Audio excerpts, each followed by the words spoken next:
ဒီပုံလေးဆွဲကြည့်အောင်နော်ပထမအောင်ဆုံးဘယ်ကနေစဆွဲမလဲဆိုရင်တို့က horizontal line လေးအရင်ယူထားလိုက်မယ်ပြီးတော့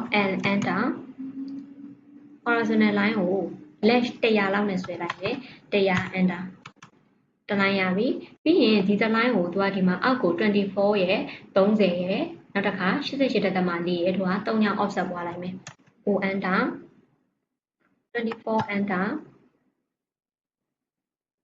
နောက်တစ်ခါ30 enter နောက်တစ်ခါ88.4 enter ဒီမှာ3ညောင်းရသွားပြီပြီးရင်သူကဒီအပေါ်တစ်ပိုင်းဆွဲမယ်အပေါ်တစ်ပိုင်းဆွဲဖို့အတွက်သူက line လေးတစ် line ယူခဲ့မယ် enter midpoint ကနေပြီးတော့ဒီ30ရှိရဲ့ line ထိတစ် line ဆွဲခဲ့မယ်ပြီးရင်သူကဒီမှာ38နဲ့50ရှိတာဖြစ်တဲ့အတွက် offset distance 19ရဲ့25ရဲ့နဲ့ offset ကူးမယ် O enter ပထမဆုံး19ဒီဘက်ကို19ပြီးရင်25 O enter 25 enter ဒါလေးရပြီဆိုရင်တို့ကဒီ line ကမလိုတော့ဆိုတော့ဖြတ်ခဲ့မယ်ပြီးရင်ဒီအောက်တစ်ပိုင်းအတွက်လည်းစွမ်းနာလို့ line လေးတစ် line ယူခဲ့မယ်တို့လည်း offset ပွားမယ်30ရဲ့40ရဲ့ဖြစ်တဲ့အတွက် O enter 30အတွက်15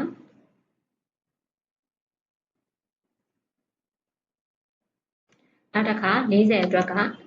20နဲ့ပွားခဲ့မယ်20ပြီးရင်တို့ကမလိုတာတွေကို trim မယ် TR enter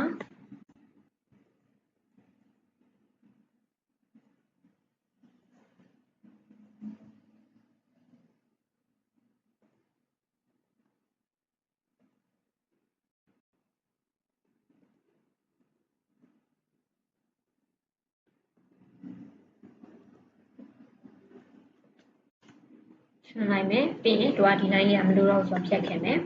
ပြီးရင်တို့ကဒီမှာဒီအဝိုက်ကြီးအောက်ပိုင်းလေးဆွဲမယ်ဒီအောက်ပိုင်းလေးကိုဆွဲဖို့အတွက်တို့ကဒီကနေဒီထိအကွာဝေးရလဲ3ဒီဘက်ကိုလည်း3လို့ပြောထားဖြစ်တဲ့အတွက် line လေးတွေကို offset ပွားလိုက်မယ် O enter 3 enter နဲ့တို့လည်း3ယူမယ်တို့လည်း3ပွားမယ်တို့လည်း3ပွားမယ် enter ပြီးရင်တို့ကဒီ line လေးကိုဆက်လိုက်မယ် enter နဲ့ဆက်မယ်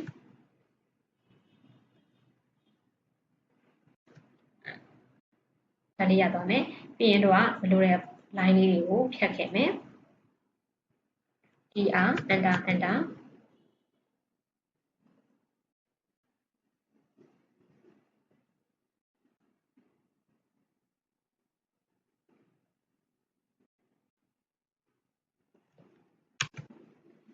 ဟုတ်ပြီဒီနားအပိုင်းရောဖြတ်ခဲ့မယ်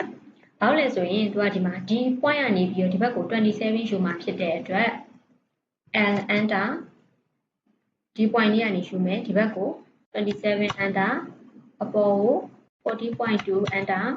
ဒီဘက်ကိုကြတော့သူကဒီဘက်မှာ 6.3 လို့ပြောထားတယ်ပြီးတော့ 6.3 enter အခုဆက်ရမယ်ပြီးရင်ဒီ point ကနေ 12.5 enter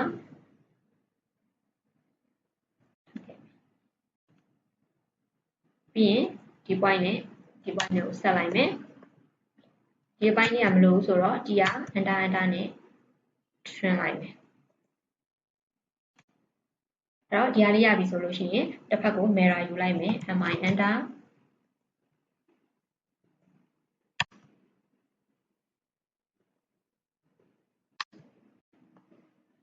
တော့ဒီနားလေးကမလို့ဆိုတော့ဒီက enter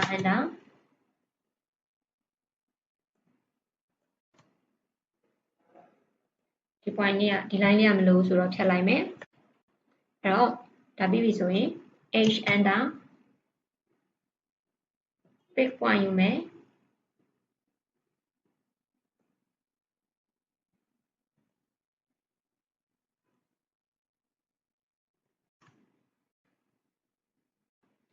ပြီး dr enter